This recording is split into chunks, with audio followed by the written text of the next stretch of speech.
और अब बात देश की संसद की करेंगे, जहां एक बार फिर सत्ता पक्ष और विपक्ष के बीच तनाव चरम पर पहुंच गया। टीएमसी सांसद साकेत गोखले ने राज्यसभा में गृह मंत्री अमित शाह पर एक टिप्पणी कर दी, जिससे नाराज केंद्रीय गृह मंत्री ने टीएमसी सांसद समेत पूरे विपक्ष को दो टूक जवाब दिया।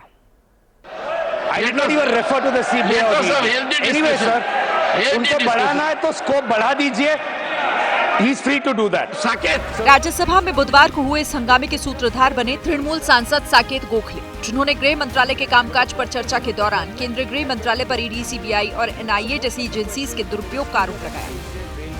So the NIA, originally envisaged as an anti-terror agency, so the NIA is busy now running its agendas in different states, locking up Indians for supposedly plotting against the Modi government.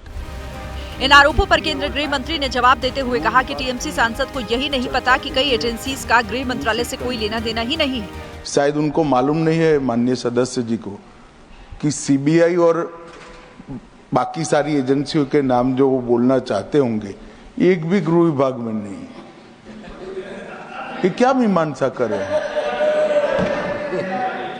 उनको सिर्फ गृह विभाग की बारे में चर्चा करना चाहिए। मेरा एक टेक्निकल ऑब्जेक्शन, अगर आप एरिया वाइड करना चाहते हो तो फिर मुझे भी करने दीजिएगा, जवाब देने में हर चीज का जवाब दिया जाएगा। और अब स्वैग से सुनीता के स्वागत की बात। अंतरिक्ष से अपनी सुनीता वापस आ गई हैं।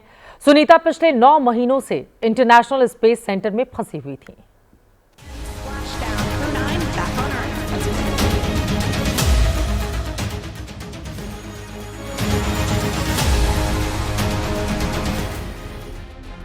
इंटरनेशनल स्पेस स्टेशन से निकले इस स्पेस कैप्सूल के अमेरिका में फ्लोरिडा के समंदर को छूते ही अंतरिक्ष में फंसी सुनीता विलियम्स और उसके 3 साथियों का 9 महीने 14 दिन बाद धरती पर वापसी का इंतजार खत्म हो गया।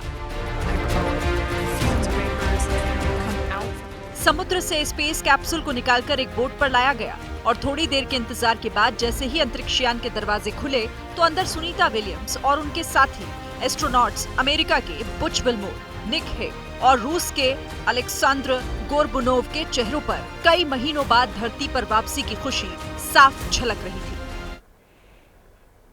और अब आज का जनहित मंत्र। संसार में अगर सबसे नाजुक कोई चीज है तो वो है विश्वास। विश्वास वो धन है जिसके आगे संसार की सारी संपदा छोटी पड़ जाती है, और यही विश्वास हमारे आपसी रिश्तों का सबसे मजबूत जोड़ है।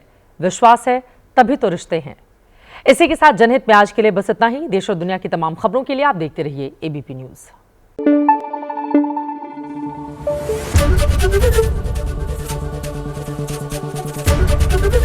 एबीपी न्यूज आपको रखे आगे।